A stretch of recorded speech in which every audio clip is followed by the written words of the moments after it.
Hello and welcome to On The Spot today, the 2nd of April 2019. I'm Andrew Chamagero. And by April 30th, Uganda's COVID-19 cases are likely to rise up to 18,878 cases with a 566 deaths if measures like a lockdown and social distancing are not strictly adhered to.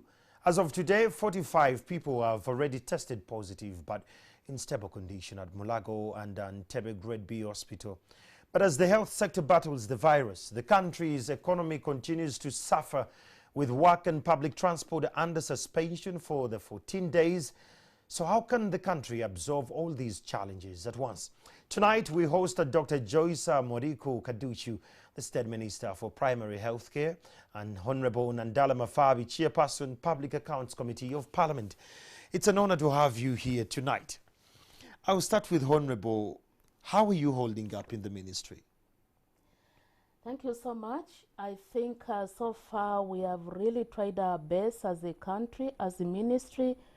Much as coronavirus continues to cause global crisis, we all know it's a new virus. We've got no immunity against this virus. It is really basically no vaccine. There's no treatment for this virus. And it has come with a lot of uncertainty, a lot of panic, a lot of fear, a lot of psychological torture, and a lot of stigma. But despite all this, I want to really appreciate the people of Uganda, because so far the level of alertness, the level at which people have really demonstrated that we want to contain this problem has so far been good. And it is still our very great hope that we continue cooperating, following the guidelines that has been issued by the President of the Republic of this country. And I want to make it clear, as you have said, the cases have really gone up as of today to 45. And we have tested over 1,500 people. And of course, the people who are currently in institutional quarantine, there are over 1,000 people, and we are following them very closely. At the end of the 14 mandatory days, we expect to test them up and to see what the result will be like. But it is our hope and best wish for them. We know being in isolation comes with a lot of really, a lot of depression, a lot of thinking. You are really thinking about how these 14 days will come to an end. But we are really requesting that during this period, they need a lot of encouragement. They need a lot of words of encouragement from the public, being in touch with their families, and to ensure that really they are eating well, they are doing physical exercise, so that mentally they are upstairs okay. Eating well, right there, Honorable. You said eating well. This is why we want to have Honorable Nandala Mafabi. Honorable, how are you holding up in the Mbale region, besides being in Kampala? Of course, I saw you on the floor of Parliament about the distribution of food. You had your opinion. How is Mbale holding up? Well, first of all, I want to state this. That for me, I want to thank the medical team, whichever they are doing under the circumstances. This coronavirus, they have said has no cure. I think the drug comes from either God or somewhere, I'm not so sure. Because I'm sure even the pastors, the imams, they don't know. Those who have been praying, I don't know what they are saying now. So, given that, I think for me, I want to thank the medical team, whatever they're doing, the Ministry of Health. Of course, the security also, what they are doing, apart from it's not good to overbeat people. But what I want to state that in Mbale, where I come from, of course, you have talked about, you see, the moment you lock down a country, you lock everything, you understand? What have you locked? You have locked people to go and work to earn a living. You have locked those who do business to do business. You have locked, in fact, even the government locks itself, because to collect taxes you will not be able to collect. So for us in the Bujesu now, we have locked down. Those who are a bit better, those who are in the villages, because they can go to their gardens and get food and eat. But those who are in town have a big problem, of course. They have been going to, of course, work and earn a living. But nevertheless, even in the villages, currently, The study we have carried out, we have discovered that people nowadays even no longer go to gardens always. They have to go to the shop and buy rice, posho, and whatever. So that means they must work and earn a living to come and go and buy that.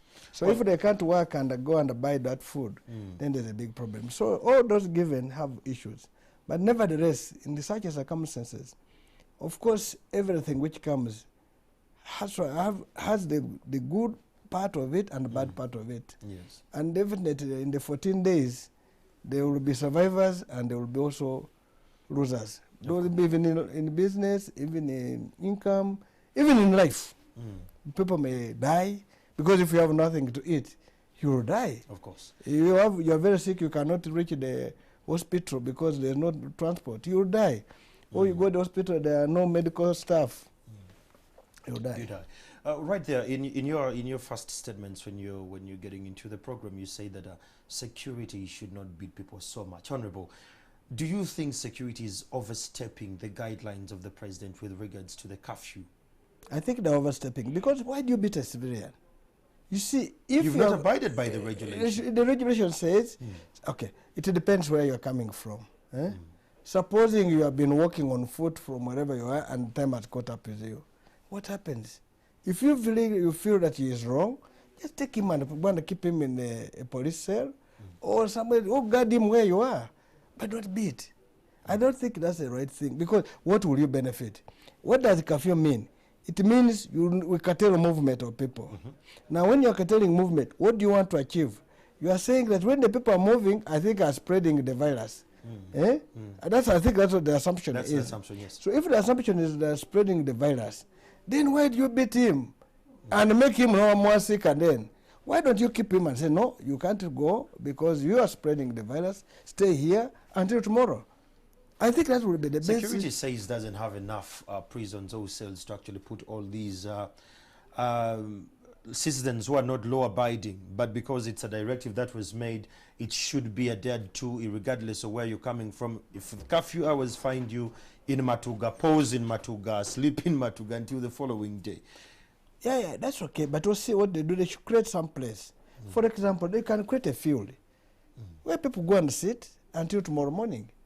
And you see, when somebody sits in the field up tomorrow morning in that cold, then in the next day you tell your friend, my friend, don't go and work at night. You'll have a problem, or don't work. You see, let me tell you even something. There are so many advantages again in this curfew. Not even the whole exercise. Now people are walking from homes to banks to go and get money. People are walking from there to markets. People who never used to walk now can walk. There's physical fitness. And I think this issue of diabetes and whatever, hypertension is going to go away. There's also an advantage in that. Exactly. They are doing that.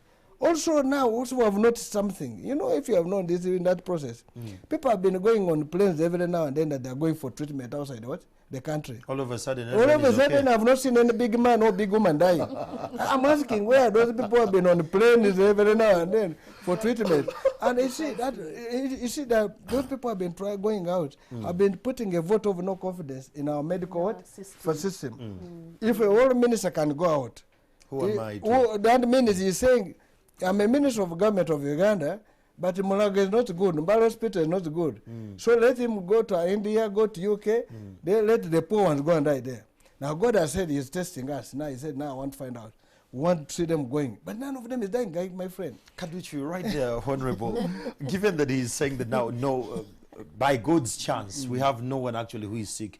Honorable Minister, how far are you with your efforts of tracing the contacts of the 44 confirmed positive cases? What progress do we have on such cases? I think we have made a very good progress in the way, such a way that so far we have followed, gotten in touch with 660 people who have got into contact with 33 people who were positive. So that is a very good progress, and we are hoping to get many more. But I want to come back to really why do we have the 14 days of curfew? That is the question. And that is what he's trying to bring on board. And this paralyzing, can it stop the spread of the disease? You know, the whole significance or the whole principle behind is to interrupt transmission. We need to interrupt the transmission. And how do we interrupt it? We need to reduce movement of people. we need to reduce people mixing together. Because if we come together without having social distance, we sit together, we don't know who is carrying the virus. In the process, one person can infect very many people.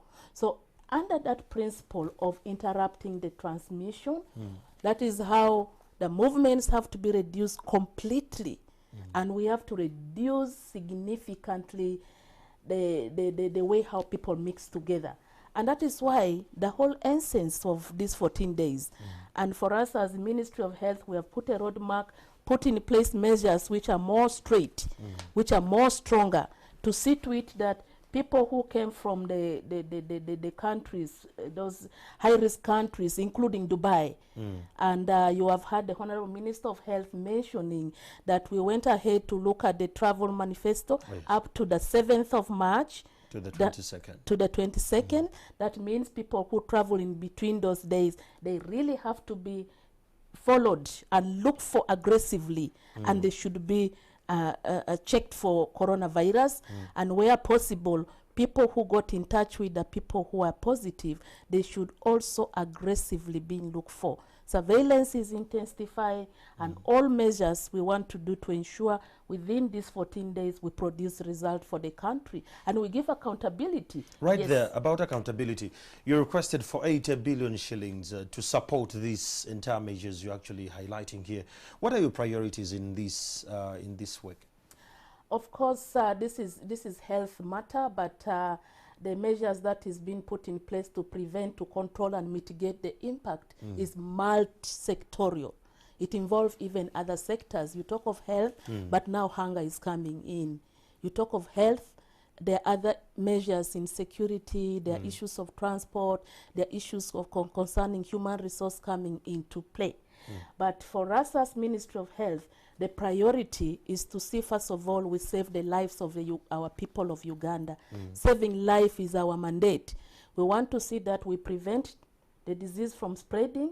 Those who have got the disease, we look after them, if possible, to really reduce the mortality, if possible, to have none. That is the key priority. But besides that, the facility where these people are going to be managed, that is another top priority we have. We've been talking about the facilities in the hospital, put in place the intensive care units that you people have been talking about. It's not the first time. And indeed it is true that we have a system, we have infrastructure, but it may not be as adequate as we want it to be. But now, this is the time that we want to see that besides handling this crisis, what is it that tomorrow can make a difference in our health sector? What is it that tomorrow, if any of us fall sick, can go to that facility and we can feel proud that this is our infrastructure? So we want to ensure the intensive care units we have should really be put in place. We have in total 147, but I think there are more than these, probably the ones in the region regional facility when put in place. But the functional ones are less than that. But if we could have all the regional referral hospital to have minimum of 10, if not 15, to begin with, all of them should be functional. We have the human resource in place, and we have probably even the lower facilities, say that the general hospital have the basic equipments, oxygen supply and everything, then that will really put us on the roadmap, and we should be in position to say, yes, this is the facility.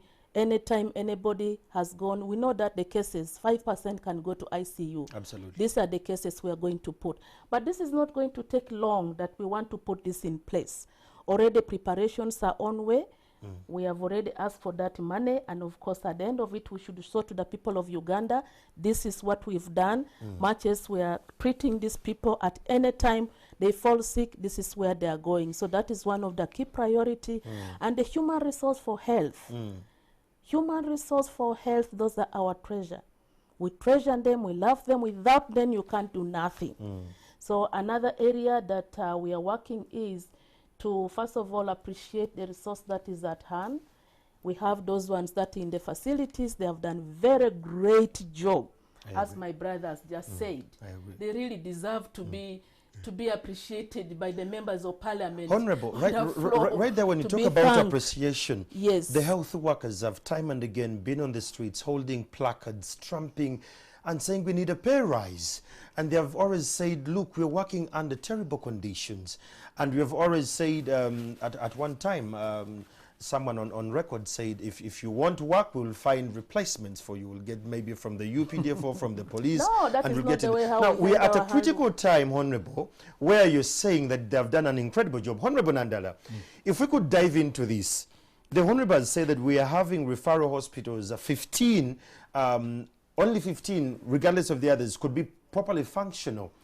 What does this kind of COVID paint a picture with regards to our health infrastructure and structure as well? Well, first of all, again, for me, again, this could be an opportunity for us. How? You see, nobody is going out to be treated. Yes. That means the $20 million we're spending every year to take these guys out, we're going to save it now.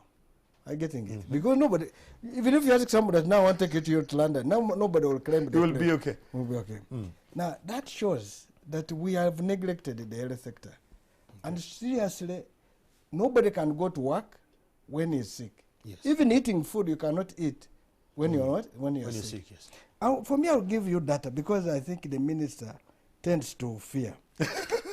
I have data I'll be here. so grateful. Yes, I have data here. The intensive care units, I'll give you the hospital, the intensive, then there are those which you call high dependent, nearer, but not fully. Ginger Hospital, referral hospital has 5, ICU, and in high dependent 8. Mbarara has 8 ICU, 15 high dependent. Hoima has 2, 4 high dependent. High dependent nearer, but not to the standard. Kavale has 0, but 4 high dependent. Lila has 12, but non-functioning. I'm told when we ask, they told us, I think the minister knows better, that there are no staff. Mbale, nothing. Arua, nothing. Guru, 0. Mubende, 0. Moroto, 0. Fort Portal, 0. Now, you come to Entebbe, ICU, they have 2. Heart Institute, they are together with the Cancer Institute. They have 4 ICU, 5 high dependent. The new Mulago had 36 for adults, 27 for the children. Then the women, which they built recently, had 35 for adults and 30 for children. Then Naguru has just high independent, 2. Then Bombo has ICU, 10. Now, that clearly shows that if you have a problem in those other areas, for example, you will see the bed, but you will not be able to. There is no human resource. Yes. But in Mbali, you must die. In Moroto, you must die. Now, this means, for the money you're talking about, in my view, we should get the entire budget and hand it over to the Minister of Health to procure ICUs for all these referral hospitals, because all of us are candidates there. Yes. Nobody should say not a candidate. In fact, now those guys who have been going are candidates, are more candidates. They should be the one now campaigning that we should take the money there. Oh, yes. Now, because if we took the money there and bought them, it would be far better that now we have equipped the health sector and also look at our human resource. Because, for example, if you are saying you want to take 81 billion for security, the policeman you are having is being paid a salary. He already has a gun. He already has a gun. He has ratios. So I don't know what, and eventually, by the way, I want to tell you the truth. Much of this money will be eaten by the top. These ones who are beating people kiboko are going to go with the peanuts or nothing. In fact, for me, I think the prayer should be from now. These bishops, these reverends, these pastors, these imams, these muftis, that anybody who touches this money of COVID, he should himself become COVID. Yes. Because how do you eat money meant for secret? So they should be the one. In fact, whoever steals that money should become sick himself or herself and goes. because that will be the better thing. God should see us. Otherwise, this money should purposely be used to equip the health sector now. In fact, even now we should be thinking about, you have seen many of them have been saying they don't have protective what? Gears and scrubs as well. You can imagine, how can, but they come and touch you. It is one of the painful part. I'm unfortunate, I never went to study medicine. But somebody, to know that where he is, there is death, and he comes and treats you, it's very interesting. Every day. And because they swear that for them, the Bible, they swear that they the Hippocratic oath. that oath of theirs, Yes. which is very interesting, is the one which makes them work. So I would ask my colleagues in Parliament that that's where we should look forward. People die of hunger after 7 days, but unless you're not drinking water. We have 14 days lockdown. If you are drinking water, you will make it 14 what? 14 days. Yes. I am not seeing any rationale that we want to give food to Kampala and Wakiso. As if hunger is only in Kampala and Wakiso. That money for meat again should all be taken. Because that food, the guys who are going to supply, out of the 100%, they will only take maybe 20%. 80% will be eaten by them. Honorable, so all these they are don't seem to be convinced that the government structures can deliver these. No. They have been there. They have been there. But then one of the things you are seeing us arguing now like this, you see the whole world is locked. Yeah. Do you know why the dollar is going high? Because no more remittances are coming in. Are you getting it? So the dollar now is at what? 4,000. It means now the price of a shirt, which has been maybe 25, is now going to be 40. And your purchasing power has not increased. Initially has gone what? Down. So we must prepare for hard times. Now, if you are preparing for hard times, there must be a mechanism that now, if a hard time is there and I went to the hospital, I would be better off than to have a hard time and you go to the hospital, you're even what? Worse off. So these are things I'm trying to say that the economy, of course, which we are going to maybe handle next, is that given the circumstances which we are in, I would say this entire, I have said, let the Minister of Health all get all the money, deal with it. So that we have institutions that are working, operational. Let me give you an example. You remember Chogam? Yes, I do. As much as they stole. But what helped again? We increased the capacity of what? Hotels. We made some roads looked well. We did something, eh? You remember we trained our people in hotel money? Yes. You remember when they wanted to take people to Atari in, was it Otari in Kenya? Yes. I said, how do we take people in Otari? We must retain ginger, that ginger crescent crane to train our people.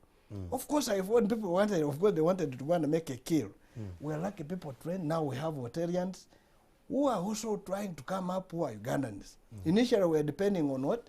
Kenyans, foreigners and others, Rwandese. So from there, it means that now, right now, this disease has come. We must deal with the disease. But from this disease, we must get out something for preparing ourselves tomorrow. You see, why are we having all this problem? It means our country we have not been what? Prepared. As a nation. As a nation. The country, this country, our constitution said we shall have a contingent fund. It's a constitutional command. Why are we running? Because contingent fund is basically for unforeseeable issues. Are you getting it? Like coronavirus. You said it's called what? COVID-19. COVID-19. So we would have just gone there and picked resources to deal with it. But that means we're not going there because there's no what? There is no money. So we're never prepared. Then health sector, we're not yet what? Prepared. Let me tell you, if cholera now broke in Uganda, we would have a disaster. So it is important now this country first thinks about health. Health sector. I will tell you, I Nandara, from the mountains of the sun, I will support the Ministry of Health to the dot. You see, we have discovered... About the doctor's payment here, Nandela, if we could dive into it. The doctors, this time I was following a little more of this conversation on digital platforms where the doctors were thumping their chest saying, this is the time we've been saying. Now, this is the critical moment. They are the front line of the fight against all this. The Honorable here said that she wishes you could drum on the floor of parliament that more money is given to the ministry. Well, this is an entire ministry. Can we look at the real doctors, the real health practitioners on ground, Honorable, especially about their remuneration and working environment? What's your opinion on that? No, I think we need to remunerate our doctors. That is for sure. You see, the reason why we're having a problem with doctors going away to countries, other countries, is because we're not paying ours well.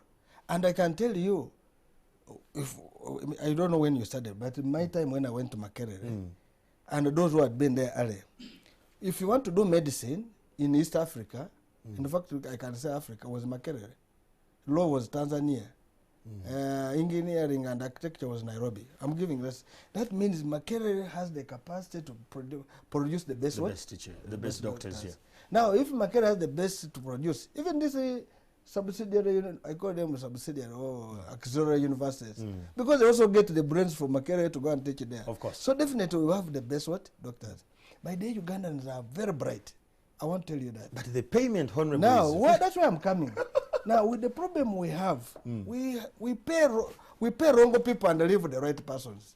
I can tell you, you see the remunerations here are not real. That's why we need the remuneration authority or board or something. And a salary commission some years ago. That one should have been put in place to deal with the issue of salary.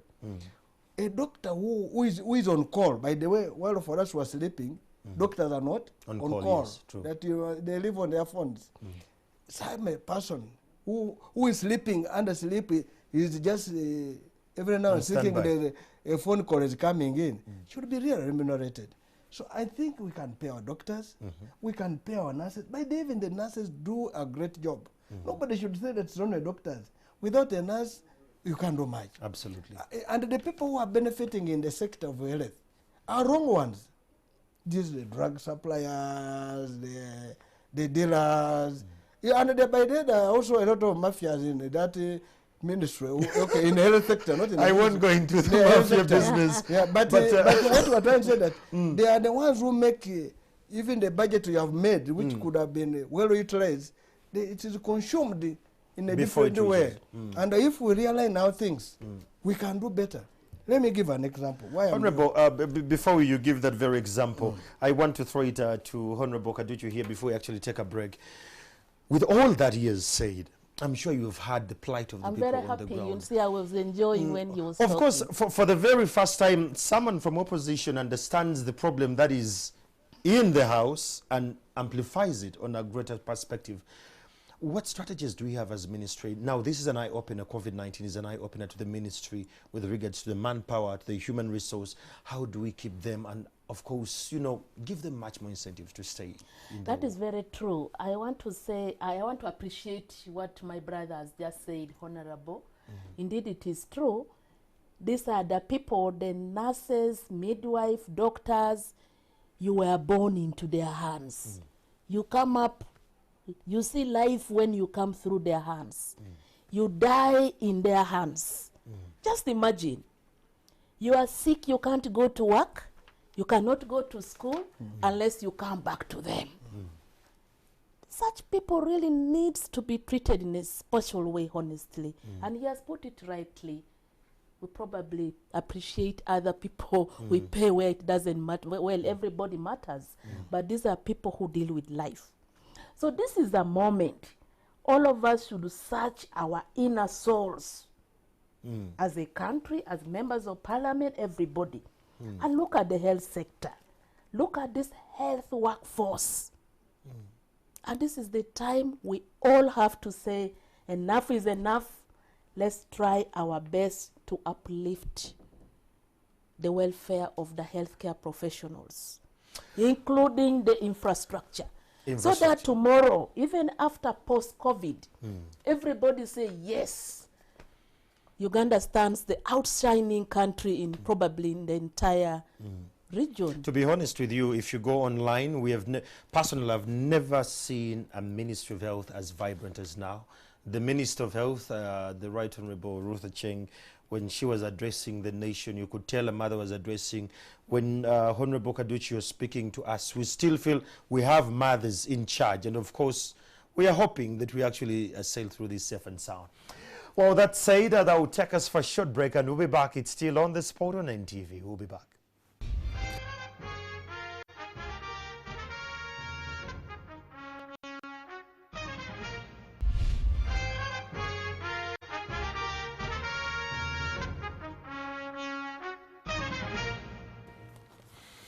You're still live on NTV, and it's on the spot. I'm Andrew Chamagiro. With me tonight, I have I have Honorable Kaduchu, and of course, I have the chairman of PAC, Public Accounts Committee, that is Honorable Nandala Bugisu Cooperative Union. The Chairman of Bugisu Cooperative Union. Chairman Bugisu Cooperative Union. A couple of months ago, they had issues, but they were settled. Now, let's go into the economy. And here I'm going to start, of course, with Honorable Kaduchu here. Uganda is currently going into what I could call depression due to the lack of the lockdown, of course. Yeah. But what are the short-term, the mid, and the long-term intervention which could possibly be taken to retrieve it from this kind of drench it's falling into? Yeah, thank you so much. Just as you have said, this is a time really that the country is undergoing a lot of challenges. I might say that I'm happy you have categorized it into immediate or short term, medium and long term. Yeah. As we all know, the impact of this coronavirus is a global crisis. And what happens outside affects our country because, you know, the doors are all closed. There is nowhere you can go. Restriction of movement, restriction of goods, restriction of services. So this affects our country equally.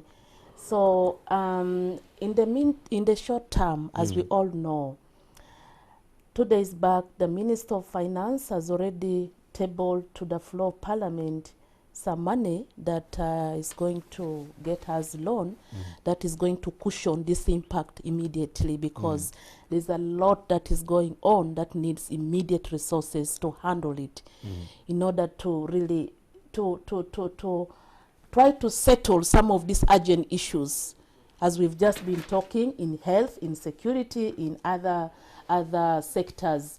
So the immediate thing is to have this fund, which we are very hopeful the parliament, the members of parliament are going to do a very good job for us to approve it, so that we get food for our people. Not Honorable, you sound to be lobbying. But we have it all over the country, and we have the money to go to the sector, to put our ICU, to support our human resource, and many other people. But thereafter, because we're looking immediately, but after that, we are also thinking, because we are having that, you see, most of these things we are having, majority, they come from China. Now, when you have close of factories in China, that means there is uncertainty. Some of the materials we have, some of the goods we have in the country, they come from China. Even some of the raw materials for our factories come from China. So what does that mean for us? When there is a shutdown, that means we must think. So what are we thinking as a nation? We must be innovative. We must try to use our own innovators. How do you innovate our without own raw materials? investors? We have already resources here. How do you say that everything has to come from China? Even the pen that I'm using to come from China. That is the time when, as a country, we have to sit, innovate, and get made in Uganda, build in Uganda, buy in Uganda. These innovations, Honorable, have been here time and again, but they have not been supported enough. But the on that very note, we have rich men in this nation. Why have we failed, and why have you failed, you as leaders at the fountain of leadership? We need to take opportunity of this crisis in a positive way. To invest in research, to invest in vaccine research, in bacteria, because we could have our own solutions.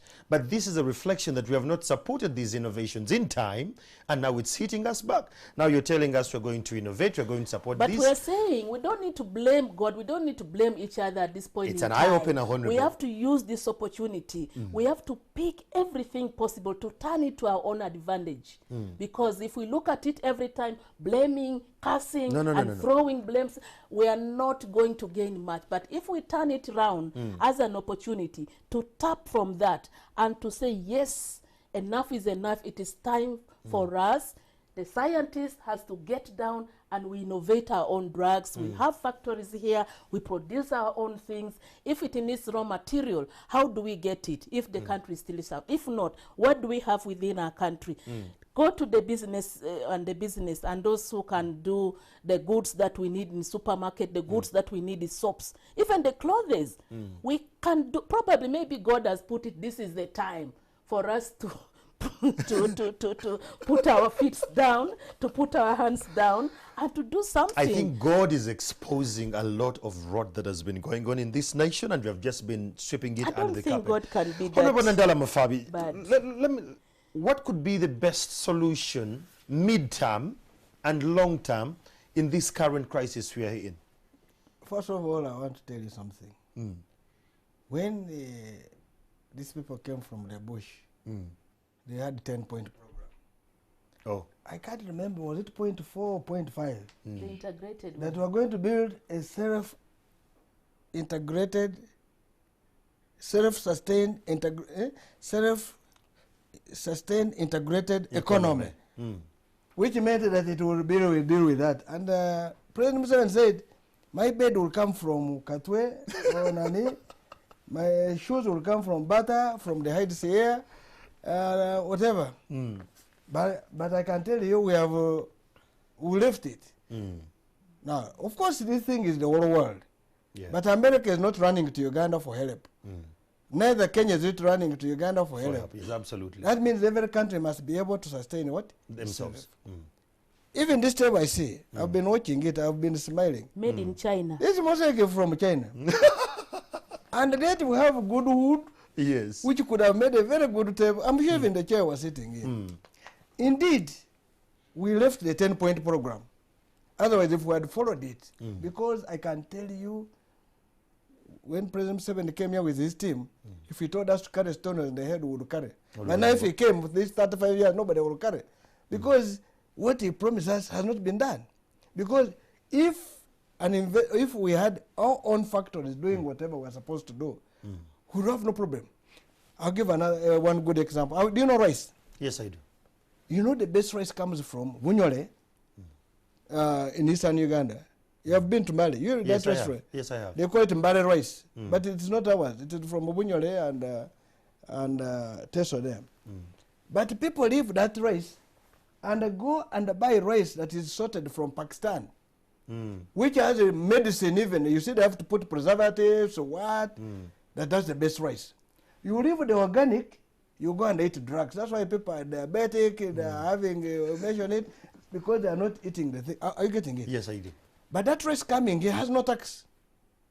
Now, if you wanted that rice not to come here, first of all, put a tax on it, then the people of Bunyole Protects them. will protect them, will produce here, and they will relieve poverty altogether. Now, of course, this I have been an eye opener to us. What is it going to do? This, let me tell you, the effect of this coronavirus is too big. Nobody should lie you. Now, you have locked people 14 days without work.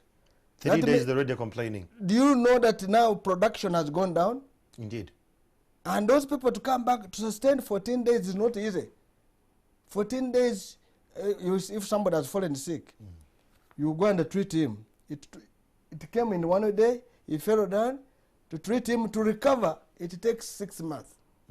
This economy, I can tell you, has been properly shattered, if you want it or not. That's why now others want to use advantage to even want it to shatter it more. Oh. But yes, this running up, why we bring budgets of this, doing this, because they want to use this advantage. But we know when they take this time, we're praying to God, they will know what will happen. They will have. They want. So, Honorable, what are some of the measures we could I want to make possibly that case first. Even the PSST, the Secretary of Treasury, has issued instruction that right now the only payments to be made, which is dated yesterday, are salaries, pensions, defense, security, police, state house, president's office. No supplementaries. Are you getting it? That means if those are the only expenditures that are to be done, and health, I've forgotten, and health, it means no money for a road. no money for agriculture. Okay, there could be some seeds, but there will be no money. Somehow the locusts went when COVID came. That shows how locusts. If you ask locusts what happened, locusts, the guys were busy eating the money in the name of breeding locusts. And we waited for breeding to see them flying up to Kampala. They have never flown even from where they came. But the money they took is in billions. Yes. And I wish themselves turned into locusts. You know, these people, we need a prayer to do with them. So what I'm trying to say here is that this thing, the economy has been shattered. And it will need all of us to come here and talk objectively. Where do we go from here? Where do we go from here? This country belongs to all of us. None of us was asked God to be born here.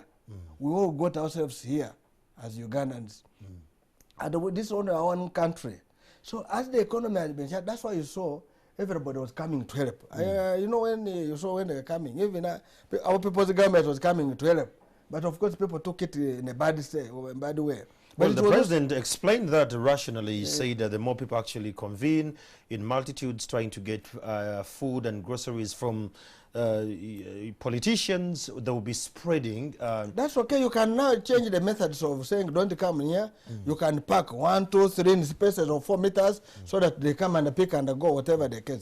But what I want to say here is that given what we have gone through, we need a stimulus.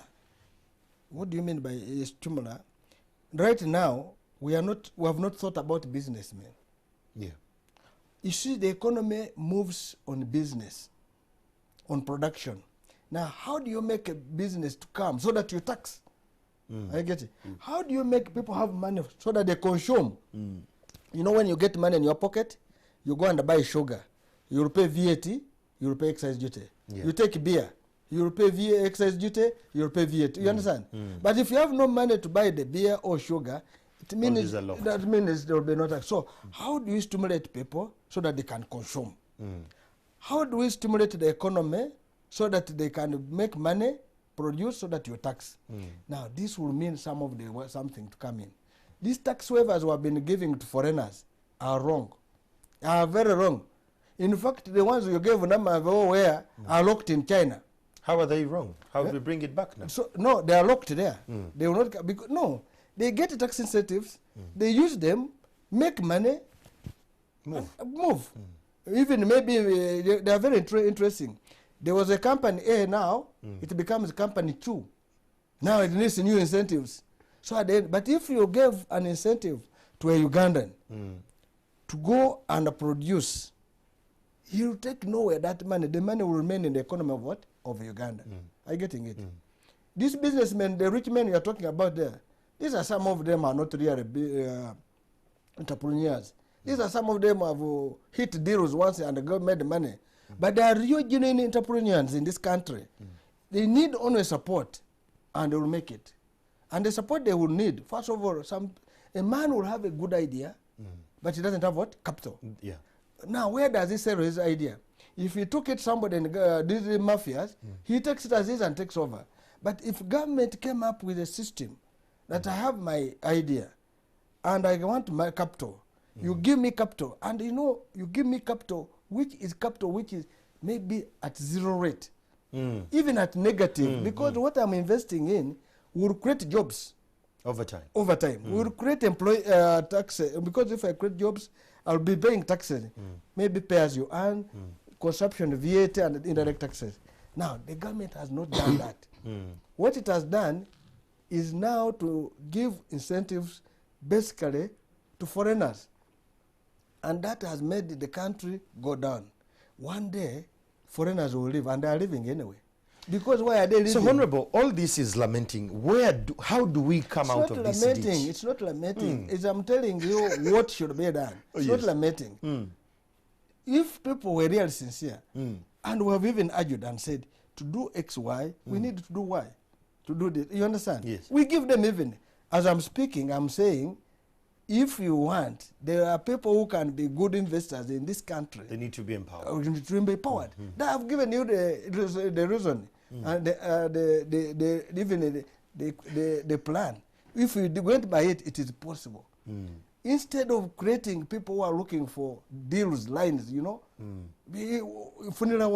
That's the attitude. That's the attitude. And also there are also people who are really with ethics.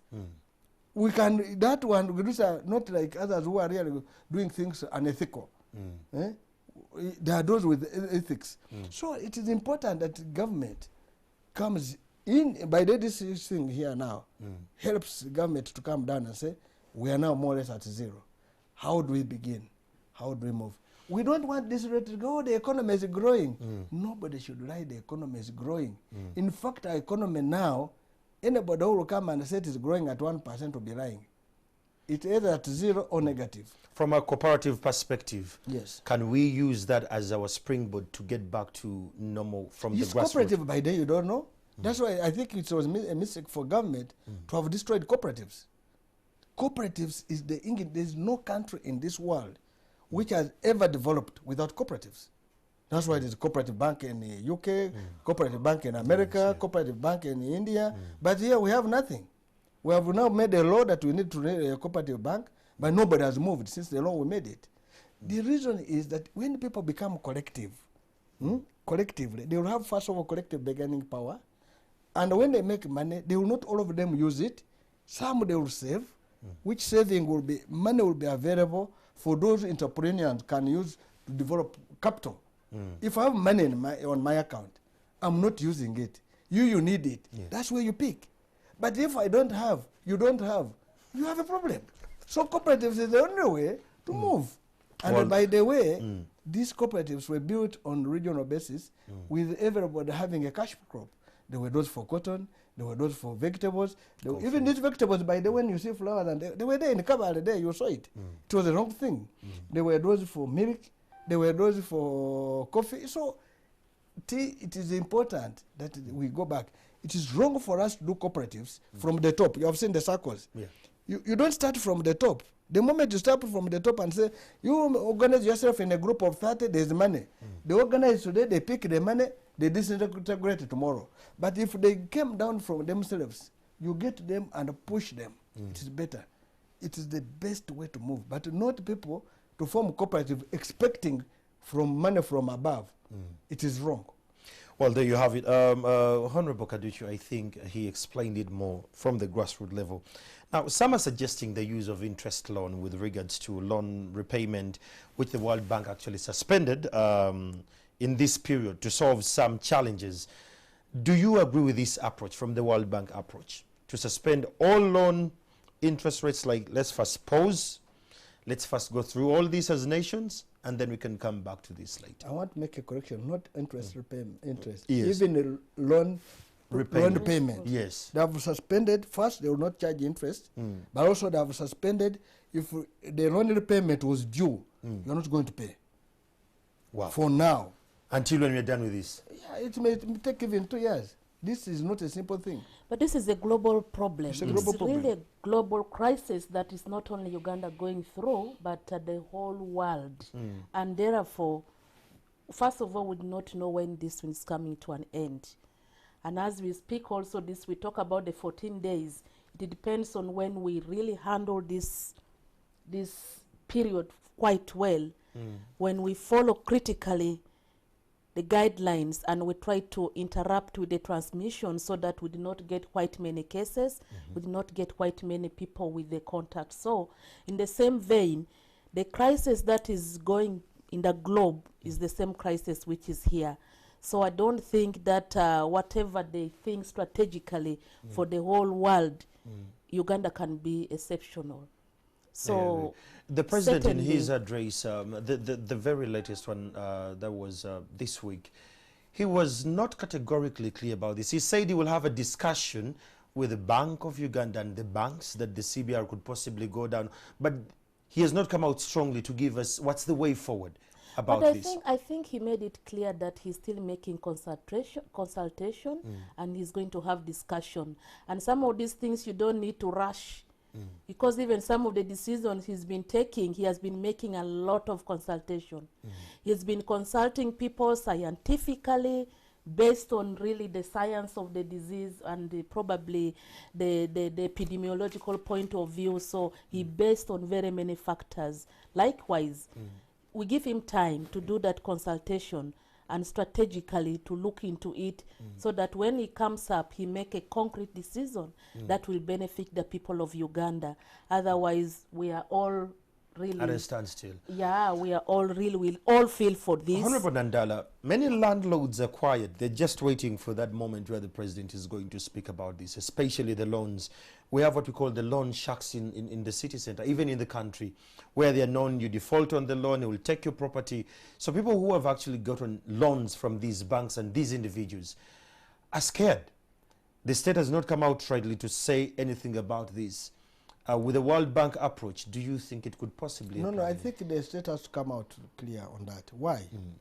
You see, if you have locked me out, I'm not earning. Can I pay for rent? No. If you have, you see, even the domestic debt, you know, domestic debt, that means I have supplied, I'm assuming I'm a small stationery shop in Kuruma Road. I've supplied the Ministry of Health. For 2 years, they have not paid me. I borrowed money in the bank. That means if I borrow the bank, I put my small house in the village, that's been taken. I getting it. So who has made me go out of business is government. So one thing which government must do as one of the other stimuli is to think about, first of all, the budget must be reorganized. The budget which they presented the other time, before COVID. Before COVID, me I call it coronavirus because I don't know that one very well. Should be really changed. One, they should not think about trillions of money.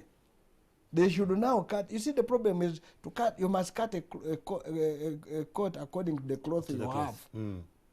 Instead of you thinking of that, now my budget has been 42 trillion. Now I must go to 50 trillion. You are going to make a big blunder. Tax revenue, collection of taxes is going down. Are you getting it? You must now reduce expenditure, your appetite to spend. What it means is that even right now, they should bring, even if they brought a realistic budget, maybe of 20 trillion or 15 trillion, would be far better than having that imaginary one throwing the country in more debt.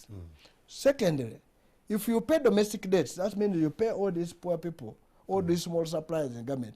You're putting money in the economy. Today I had the minister saying, I have put 400 billion in the budget. I am told the total debt is over 2.5 trillion. How did you put 400? Why don't you get the 2 trillion, pay, and you will see this economy changing? Do you know why?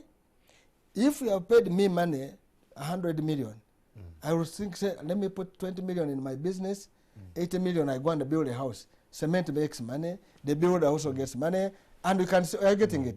The economy will be stimulated, that will be a very good, quick stimulant. Then the other one of the landlords, which are brought up and waiting, and the money sharks. I think this problem is for all of us. If the bank is told not to really be fair, then also the money shark should also be fair. Because now, at that time, it will be a policy which has come out. And if a policy comes up and it's adopted, you can't take me I can take commercial court. I say, no, the law is now here. Because nobody knew this thing will happen, this coronavirus will come in. It has come as a natural disaster. We must deal with it fast, not money fast. So that's some of the things we should all come together to think about. But my main advice to government is that they must rethink. Because if they don't think the budget, they don't think the economy, they are going to have a problem. Having those exaggerated figures, there will be a problem. Also the other one, we want also the Auditor General to equip itself better. To do, you see, the Auditor General should do more audit value for money audit. Like, because most of the problem we are getting is leakages in the budget. By the way, of the leakage, you know, procurement is the main place where money is lost. Something which could have gone for 100,000, they buy it 350,000, 400, so 4 times. A ventilated pit latrine with the procurement of 300 million. Yes. The other day. And it's very interesting. Even this medicine we're talking about. You see, medicine is very interesting. Let me give an example. If medicine is for 5 years, and you went to buy it, when it's 5 years, when it's still 5 years, 100%. 4 years, 80%. 3 years, 60%, the price. 2 years, 40%. 1 year, 20%. Lower than 6 months, they can give it to you free because they don't have mechanism to destroy. You are removing it for them. Now, but some of these guys over us who are just, they will buy the one, they will get the other one which is expiring, and they pay the price of 100%, so that they take the balance and they bring it. It expires here. That's why you hear push down. They are destroying drugs. Yeah. Because for us in Uganda, you can do anything. Otherwise, so these are some of the examples I'm giving. So again, value for money must come in place. The president and his team should come up and plug loopholes into the leakage of the budget. By the way, if they had plugged that, I can tell you there would be a lot of savings, even we would be having not borrow a lot of money. Right now, the commercial loans were borrowed are beyond. The domestic loans you borrowed in Stambik, which gives you at a commercial rate, too much. So the government, anytime is going to come, do you have a circle here? Yes. I think they are going to come to your circle to borrow. Even to that level, really. You're talking about the budget. Honorable Kaduchu, no. The supplementary budget requested for 304 billion shillings to mitigate the effects of COVID-19. I just want to know, can this save the situation with all the facts Honorable Nandala has given? Now you've requested for a supplementary budget of 304 billion shillings. Will this save the day? But before talking about that supplementary budget, you recall this is still, we have just entered in Q4. Absolutely. And he talked about the budget for the next financial year. That should be recalled and redrafted. Yeah, that is what he talked. But what I want to say is that even with the current budget, which we are still entering in Q4, there are already discussions to the different ministries, different departments and agencies, including the local government, how we can rearrange our budget, we can reorganize the budget according to priority. Because you realize as of now, very many activities are all shut down. People are not working. People are not implementing according to the budget line. So that is how the discussion is still ongoing to ensure that how best the budget can be reorganized according to the priority that we have. So that is what is going, and we are hopeful that probably the activities will all be directed to the priority before we complete this financial year. Now, you asked me about the supplementary budget that has been just tabled. Briefly. Yes, we have the supplementary budget. For us, this supplementary budget was looked into consideration very many items, ranging from care of patients, the infrastructure, the human resource, and all that I told you. And there is, of course, the time frame, 6 months, 3 months, and what have you. The time frame is there. So according to what has been budgeted for now, as we said, the immediate, it should be able to cater for our need as a country. But of course, thereafter, there is still the next budget to come. Well, there you have it. It's still on the spot. We'll take a break, and when we get back, we're going to tap a little bit on the institutional bit of it. Stay with us.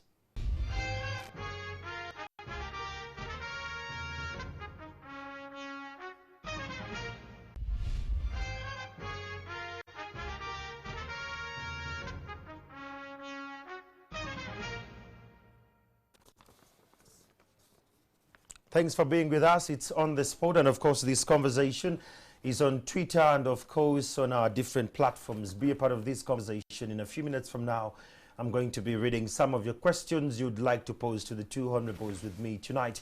Now, looking at the institutional quarantine, we are told that even those that have finished the 14 days, we're still going to give them some more days to stay just to be sure if they're not in position to transmit the virus. Honorable Kaduchu, give us more insight on that. Yeah, it is true. We've talked a lot about the institutional quarantine, and this is a new concept. This is a new, something that people have not been really used to. And as we said, this is a new, nobody has really, have an idea before. But what is certain is that this whole process of self-quarantine or institutional quarantine, it goes with a lot of, trauma to yourself. Psychologically, you are there. You are supposed to be alone. You are supposed to ensure that you don't interact so much with the people.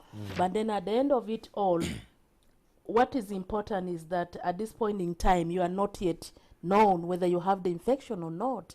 But by the fact that you got exposed to the country which has got high risk in terms of having the virus, that is why you have been isolated.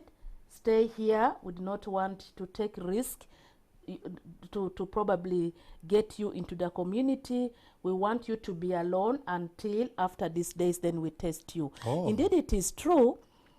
Previously, you recall we've been doing self-isolation, but people's discipline has not been very good. People have not been abiding by the laws. People were just escaping. People were doing their own thing. Speaking about abusing the institutional quarantine, is it true? Even institutional. Is it true that some ministers, including your boss, the Honorable Ruth Acheng, abused the institutional quarantine? I am not aware about that, and I.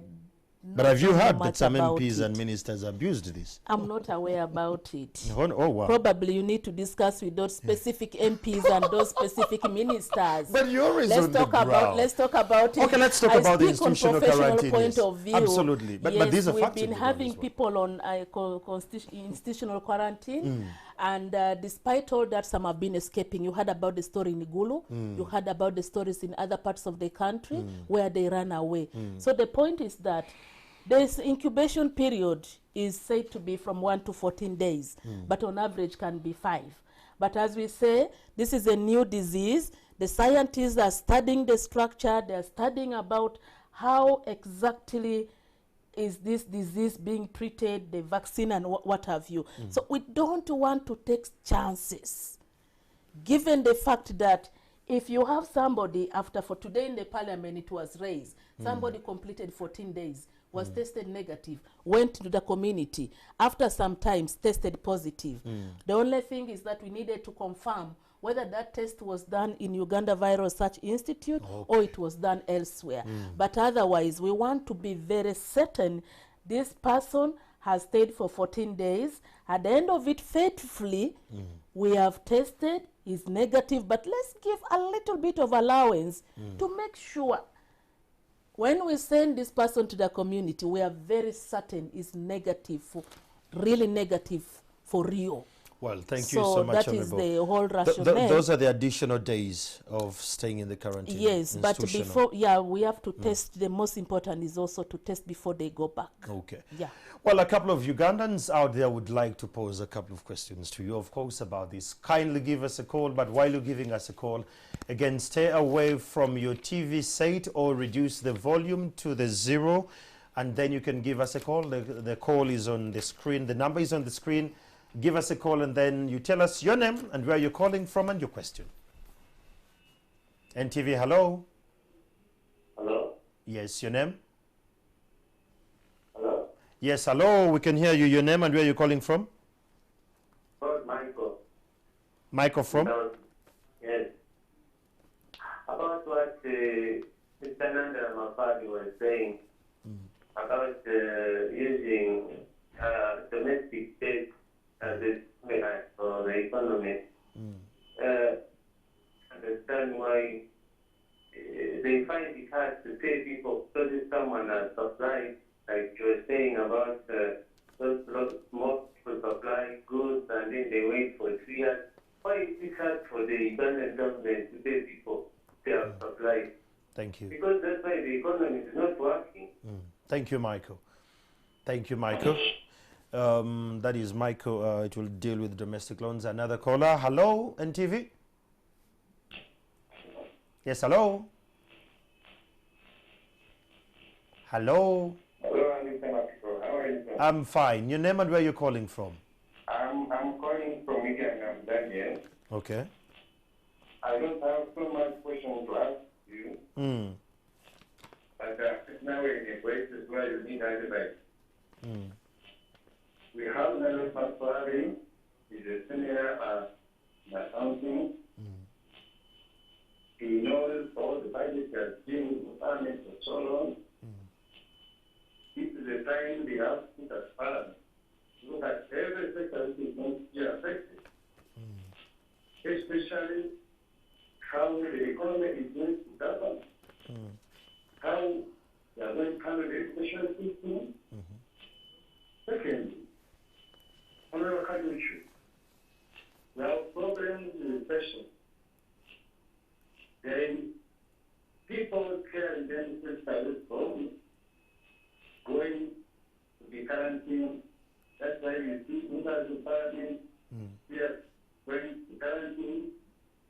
Maybe because the quarantine areas that is eliminated are not okay. They always tell them to go quarantine yourself in a hotel, whereby you are supposed to make your own course. So, I'm Daniel from Uganda. Thank you, Dan. Thank you, Dan. It's really gratifying to have you with us. Let's have one more call and then but we'll have 4 because we are in 14 days of quarantine. Hello, NTV? Hello? Hello? Hello? Yes, your name, sir? Hello? Yes, you're live. Yeah, good evening. Hello? Good evening. What's your name and where are you calling from? Hello? Yes, we can hear you.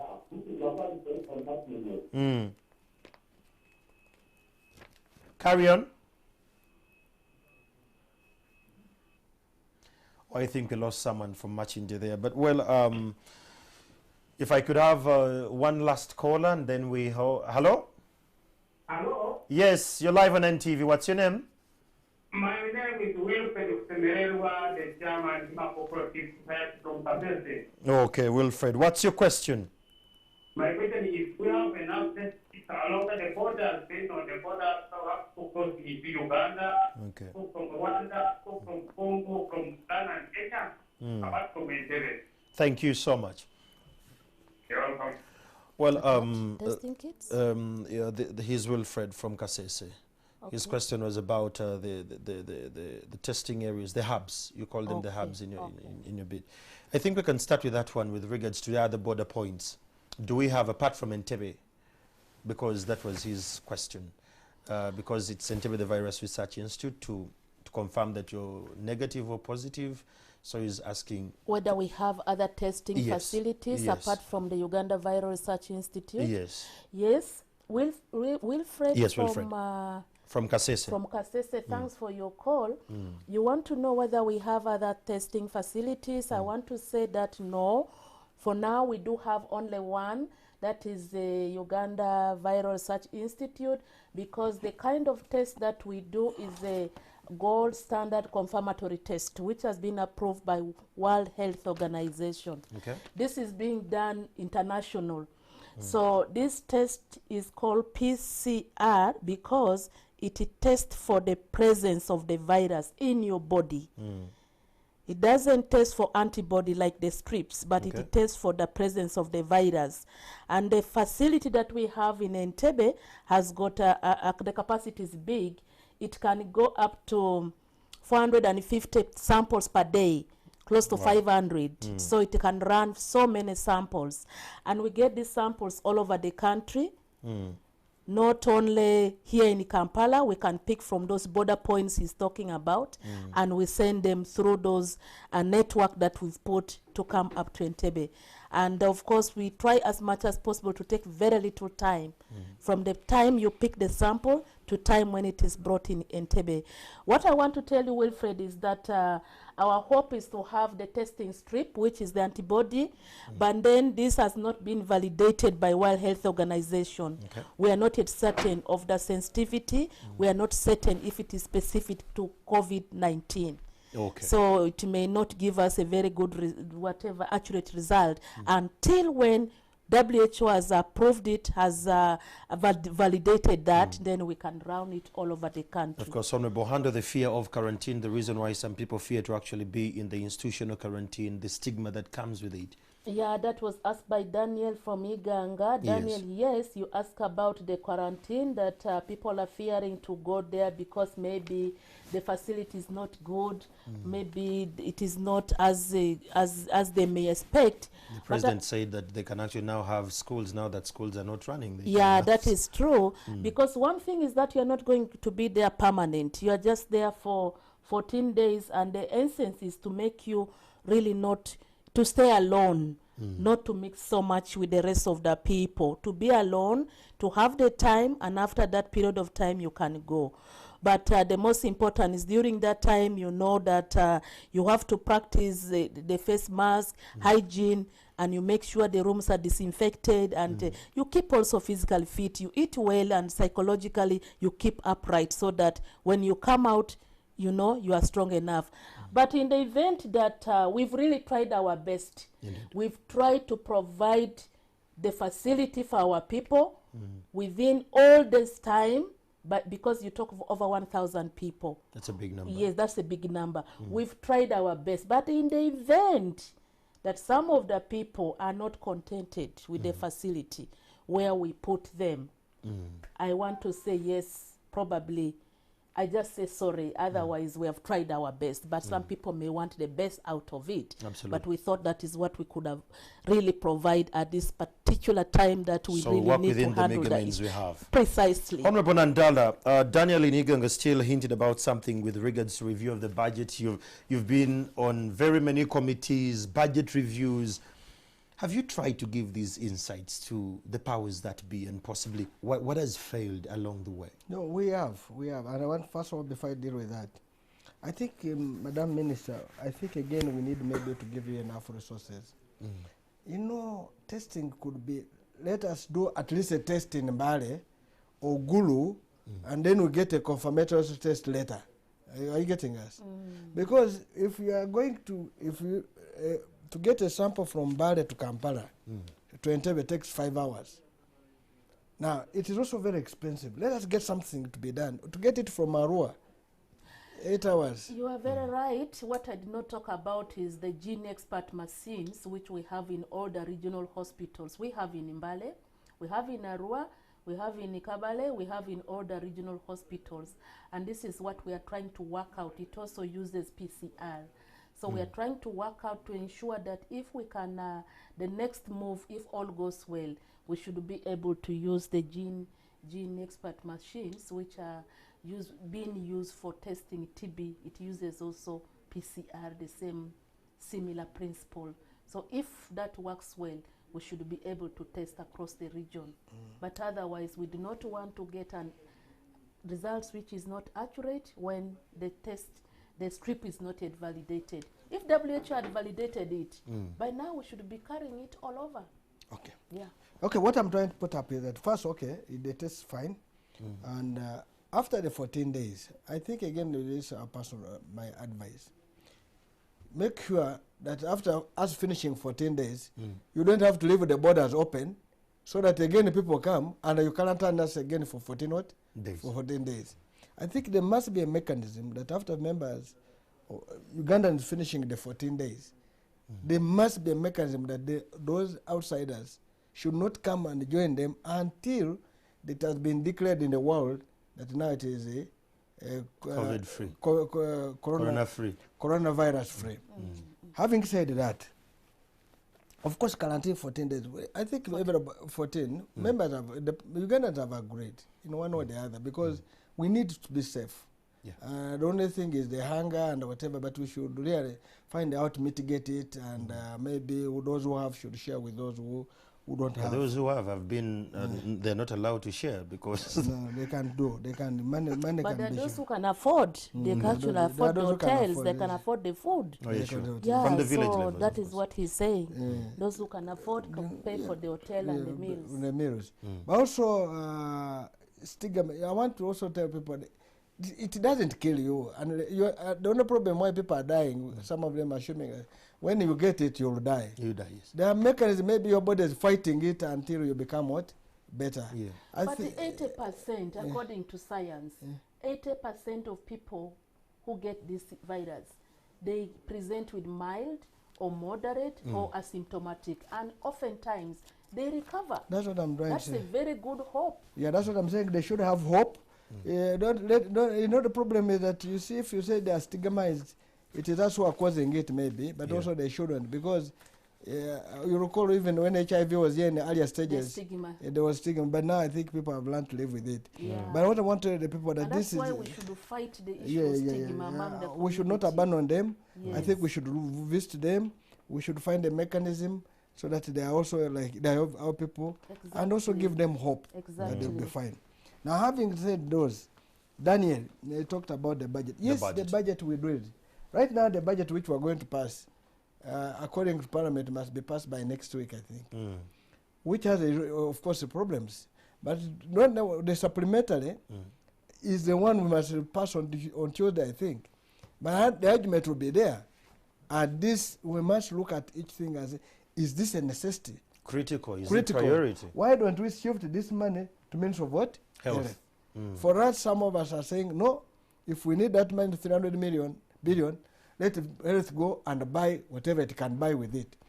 And it will be far better than even these policemen and LDs and MMN need those health facilities to function so that they're safer.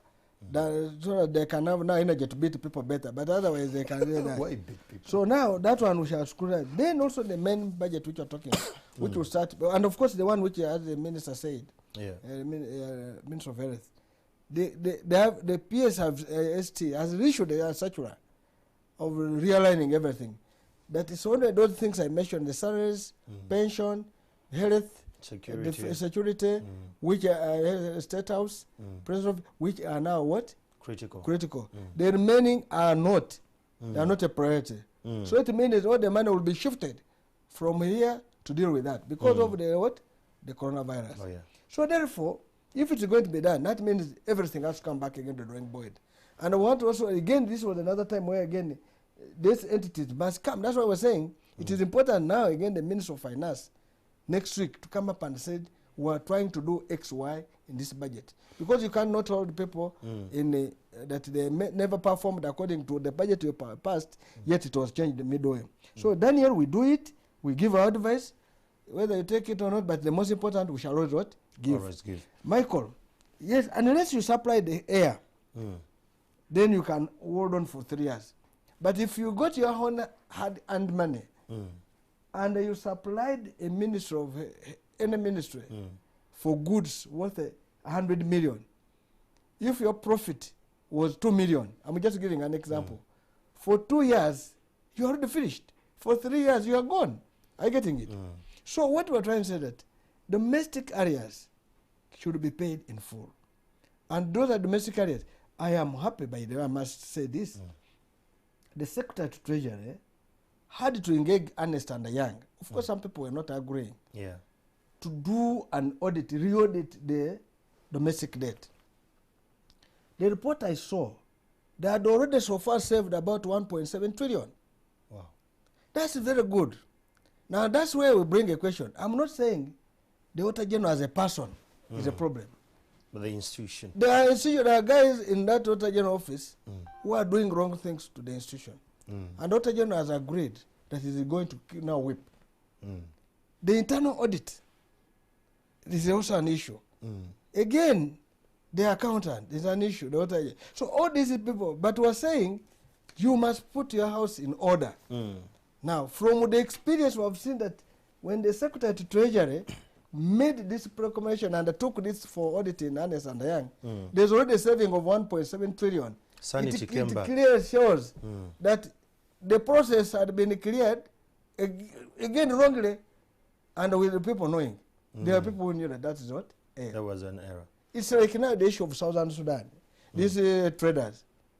These are traders. They dealt with the government of Sudan. I don't see any reason why. In fact, under Section 45, Clause 2, it says an accounting officer will ensure that before he makes a payment of his vote, he must recheck, he must have an internal audit check, he must make sure that what he's paying for is right. If somebody, for me, which I will again tell the people who are using Parliament or clamoring, oh, we need it to be paid quickly. The people you supply the government of what? South Sudan. Not Uganda. Not Uganda. If you believe that you have been treated unfairly here, South Sudan is not far. Go there and you are paid your money. There's no war. Thank you. So these are things we must come out and tell people the truth, not people coming to say we should even pay air for the sake of it. I will not agree on that. Well, thank you so much, Honorable Nandala Mafabi. Thank you so much, Honorable Kaduchu. It has been such a gratifying moment to have a couple of people in line here. I see Wambui Moses Alex Dukes on Twitter. He says, so there are gene expert machines in Mbale Referral Hospital that can probably help in reducing the time of taking the sample to Entebbe Virus Institute. The minister has actually clarified on that. And we had Omukoko at Omukoko on Twitter. A couple of you, Tweheyo Pius, we have Disan Cheese. Many of you have given us feedback online, but well, I want to thank you. Because of time, we can't go beyond this. But again, I want to say ministry needs to create a lot of awareness campaigns as well on stigmatization. We ran a story yesterday where one a gentleman in Natete was badly beaten by locals because they thought about this.